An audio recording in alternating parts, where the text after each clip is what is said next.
Hi, good morning. My name is Marco, and I'm here to talk about personal change.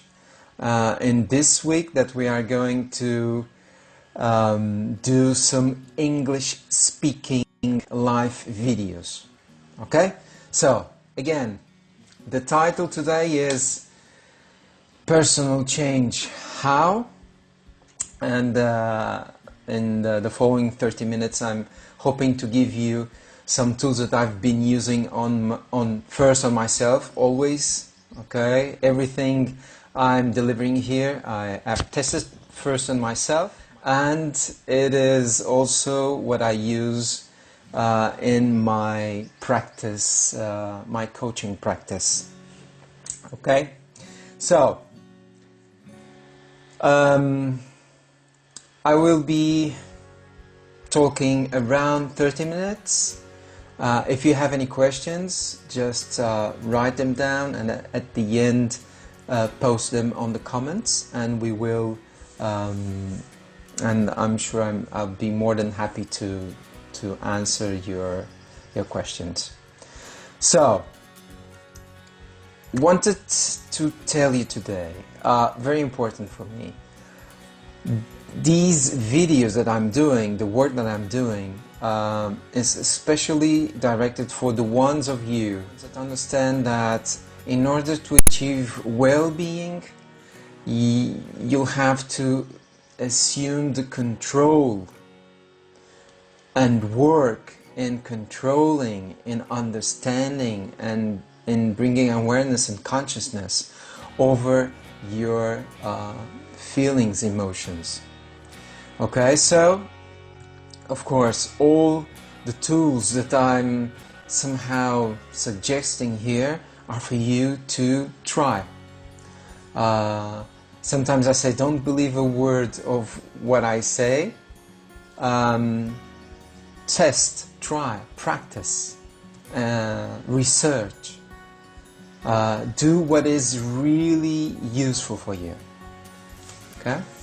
So, with no further delay, let's go with for me, what are the basic steps for enduring in this personal change path. For me, there are 4 pillars that are very important. The first one is letting go of the past. The first one and the second one, there isn't one that goes ahead of the other. They kind of are interconnected. I have to choose one to start with.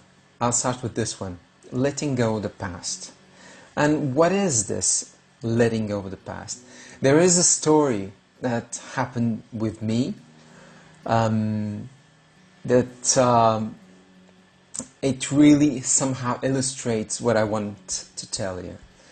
This is 2005, and it was Easter, so there was a kind of a religious procession, and these people is dressed in a certain way, but it's not the way that they are dressed. They have their heads and body covered. The interesting thing, and it was an impact for me, it's that they were walking with chains on their ankles, long chains. They were in bare feet, and they had chains in their as a sign of penitence. So those chains are a symbol of the things that we carry from the past. The things that, in a very, short way, the things that makes us suffer, that brings us pain. The things that somehow it would be amazing that we could get rid of them. Because those chains are the ones that don't allow us to unleash our full potential.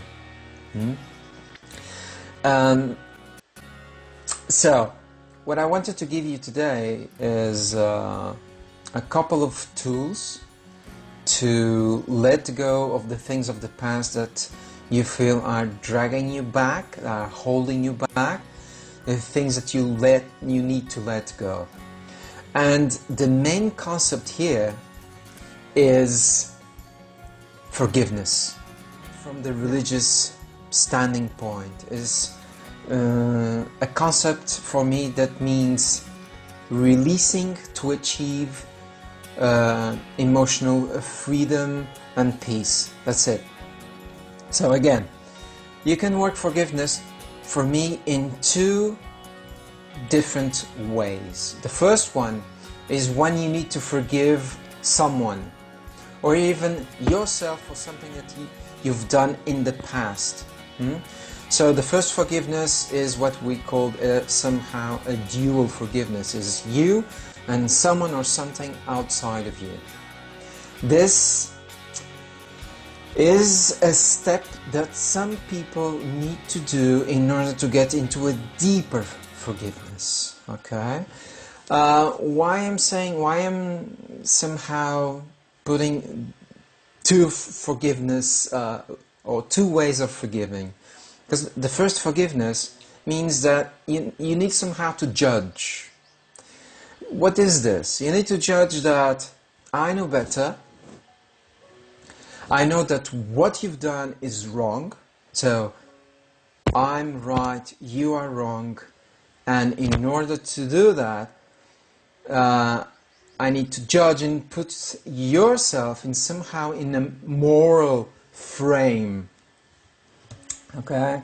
So when I do this, I compare myself with something, with someone, I judge, I punish, I believe in guilt and shame, and those are not the best feelings in order for us to achieve peace. But we need to do this sometimes. I've done this, and it brought me a partial peace, but then we need to go a little bit further and a little bit deeper. How can I forgive others? Very simple. Just take a piece of paper, okay, pen, and the first thing you're going to do is, when you think of that person, think, what do I have to forgive? What happened in our lives, between us, that I need to forgive that person? So remember the moment, remember that event in your lives that produced in you some kind of emotional pain or some suffering. Go to that moment. You can close your eyes. If you're doing this now, just close your eyes, go to that moment. Remember the images and the sounds of that moment. Okay, are you there? Remember what was told to you. What have you seen?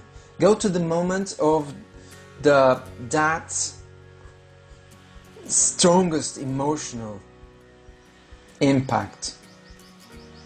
That moment that made you suffer, that produced pain. Now, check in your body, where do you feel it? Is it in your throat? Is it in your chest? Is it in your tummy? Where is located that emotion or that feeling? Once you have identified where in your body that emotion is lying, you pick up a paper, you have the paper, a pen,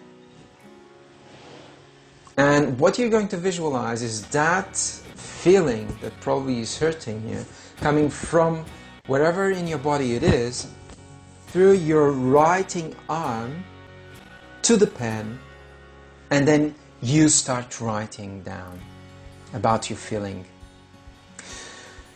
If it's towards a person, you can start that letter, let's say it's a forgiveness letter, you can start that letter by saying something like, I'm upset with you because and you vomit your shadow, your darkness, and that feeling that is hurting you. Just write it down.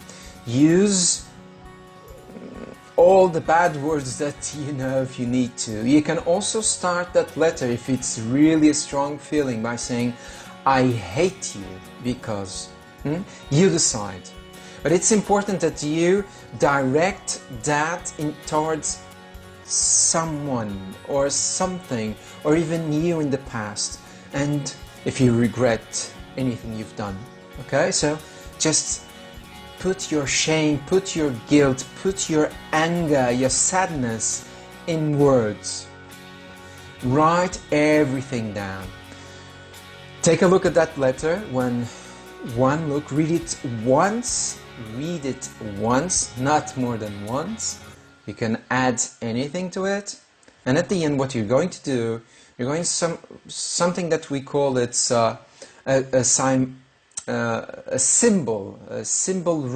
symbolic ritual. You're going to read it and you're going to burn it. This is a symbol. Has nothing to do with woo-woo stuff or magic stuff, nothing to do with that. It's a symbol for your subconscious mind that you're ready to let go that part of the past that you've been dragging for some time. You're ready to recycle it. You're ready to reburn from the ashes if you want to. Okay? So, what will happen? What will happen is that you will feel lighter from that issue that you've been dragging, that you've been needing to forgive from the past. Sometimes you will need to do a few letters. The first one or one letter is not going to be enough. Well, allow yourself to do that. Allow yourself to go through that process. And you'll see that the intention of your emotion is going to shrink. And you're going to recover a lot faster from the thoughts that diminish somehow your well-being and peace. Now, how do you end this process? This process is finished when at the end you are ready to do somehow the last letter.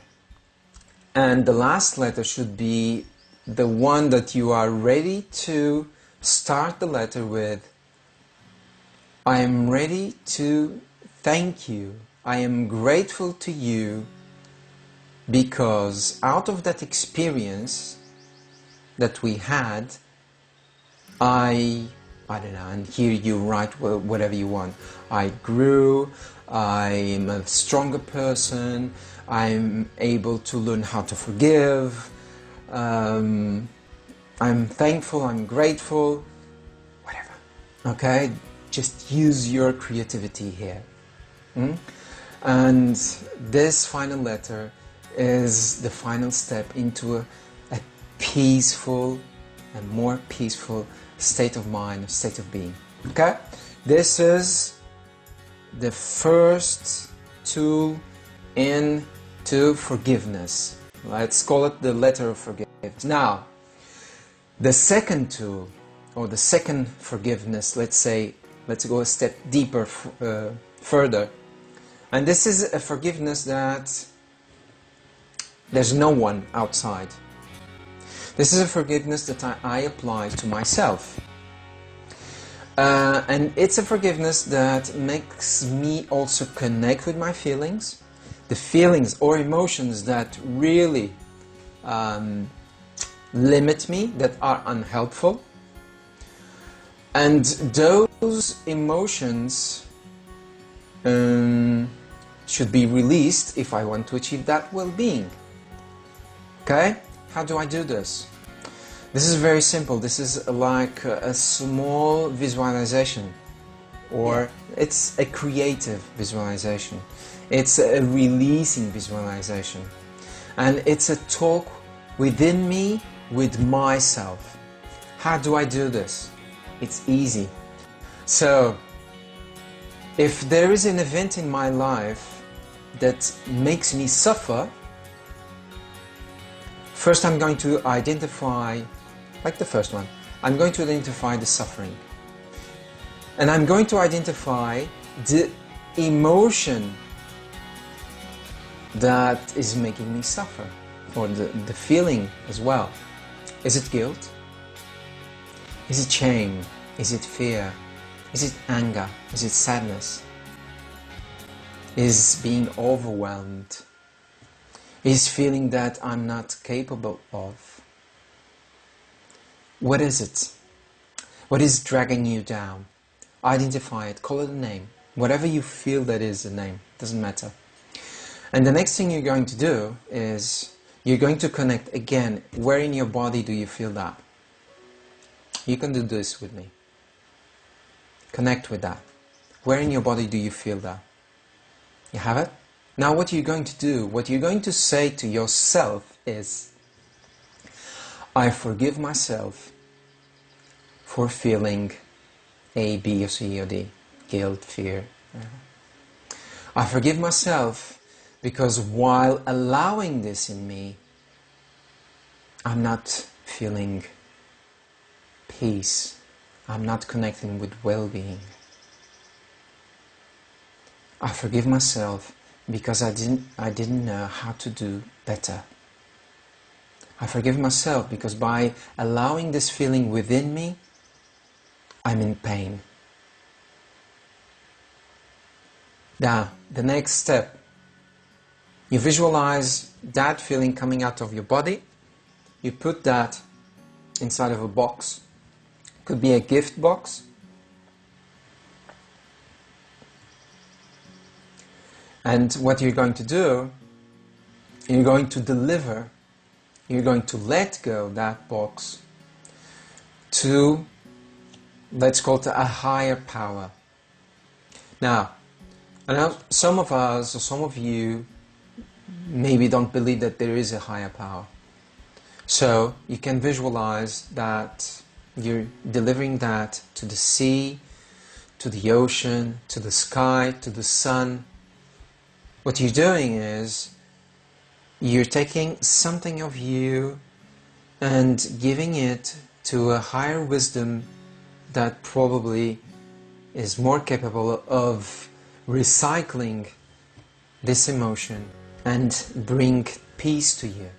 You're going to deliver that, and what you're going to do is ask in return the right perception to this issue. Okay? That's it. That's the only thing you have to do. Now, this is something that you can do mentally, and you could do it 1,000 times a day. Every time that you connect with a feeling that is dragging you down, that is limiting you, you can do this mental exercise. Very simple. While you're doing, what you're going to experience is that the intention of that feeling and emotions are going to start to diminish, and you're going to start recovering a lot quicker from every feelings that might bring you out of well-being balance. Let's call it this way. Okay? Now, remember, 4 pillars. The first pillar is letting go of the past. The second one, build awareness, build consciousness, work on it, practice it.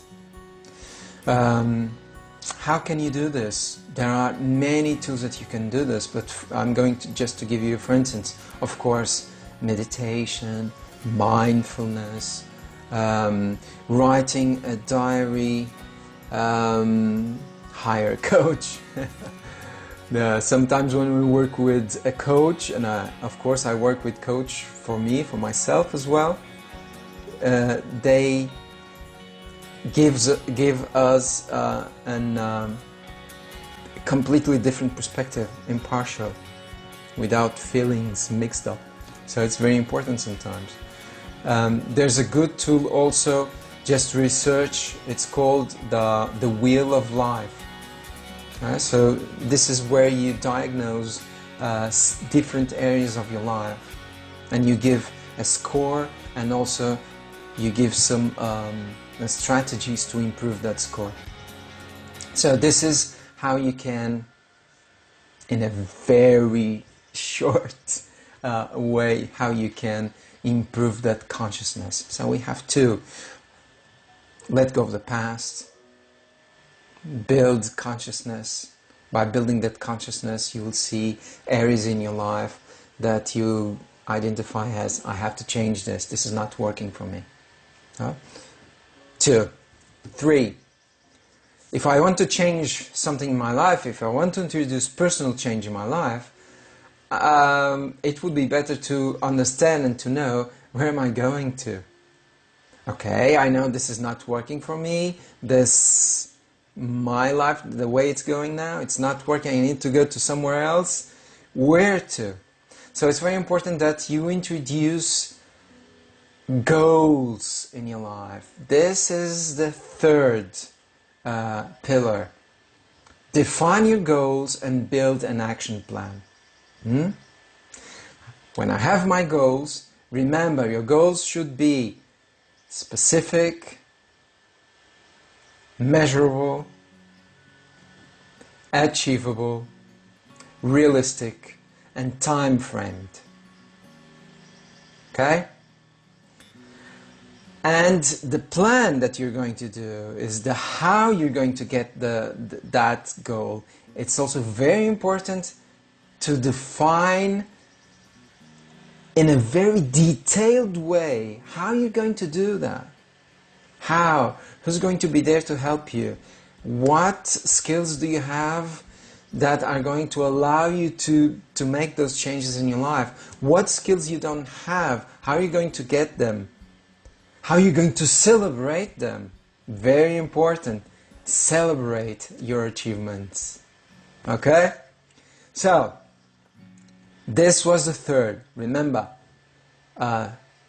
defining your goals in a smart way and building, designing an action plan.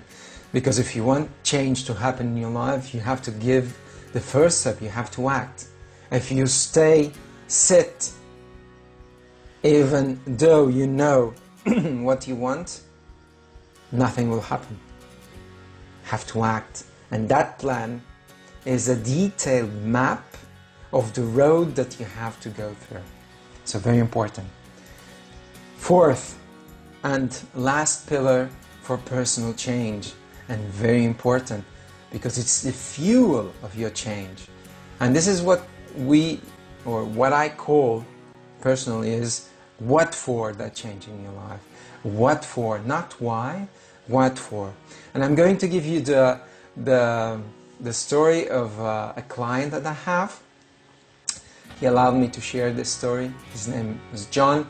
He was a gentleman that practiced rugby, professional rugby, for many years. And when he came to me, he had injuries in both knees. He was obese, diabetes type 2, hypertension, cholesterol, you know, all the things that can come with obesity and deficient diet or exercise and everything. And when the first session we met, I was asking, okay, John, what for being here? And he said, well, I want to lose weight. I said, what for? And he said, well, to improve my health, to get healthier. I said, John, what for? And he was looking at me like, this guy wants from me. No, well, I just want to live longer. I said, John, please look at me, listen to my words. What for? Losing weight, improving your health, and live longer. What for? What's the point? What's the purpose of it? And he just waited for a few seconds. I see, you know, his eyes started to kind of being watery, and he said, okay, I know what you mean. What I want really to do is to be able to run with my grandchildren. See? And why? Because that's what will give him joy, or it will give him freedom or peace, whatever. So, whatever change are you trying to introduce in your life, always connect with the answer of the question, what for that change in your life? And if you connect with that answer, with that feeling, with that emotion that is underlying behind the answer, God, nothing will stop you, because you'll be inspired. You'll be really motivated. I prefer the word inspired. Nothing will stop you. It's something that comes from within, and you will do whatever you have to do to introduce that change in your life. Now, at the moment, I worked with John. John was wanting a change of, lifestyle. Lately, I've been working with people that really are struggling with relationship issues, challenges. People that have split, people that have been betrayed or mistreated. So, out of the fear of changing that relationship, or finishing, or trying to improve by introducing new routines, or even, sometimes it's needed a couple therapy or whatever. If you're in this situation and you're having challenges with your relationship with your partner, and you've been thinking in finishing the relationship, or at least change a perspective in your relationship, trying to improve it, remember, put that question out there. What for? What for? And you might connect with really what you have to do in order to achieve your well-being and to respect yourself and develop self-love or self-esteem, whatever you want to call it. Okay? So, remember, first one, letting go of the past, first pillar for personal change. How can you go forward? How can you change your life if you keep dwelling on that past? You can't. You need to forgive. Second one, develop develop consciousness, awareness on the things that you need to change and the things where you need to go. The more awareness you bring on that issue, the easiest it will be for you to take action, to decide. Number 3, define the goals. Where do you want to go? Where do you see yourself? What's your vision? What are your goals? And how are you going to put those goals into action? So you need a plan. Goals and plan. That's the third pillar. Last pillar, what for? Okay? What's the purpose? That's very important. Hi, Martin. Okay, that's it. Now, I will give you some seconds. If you have any questions, if you would like to comment anything, please. My work, I'm a coach. I help people to achieve their goals and to let go whatever emotions or limiting emotions, their conflicts and difficulties are somehow holding them. This is what I do at this moment. It was a pleasure, an honor to be here with you. I leave you with a hug, and I hope to see you very soon out of the quarantine. Okay? Take care. Sending blessings, love your way. This is Marco here. Bye-bye.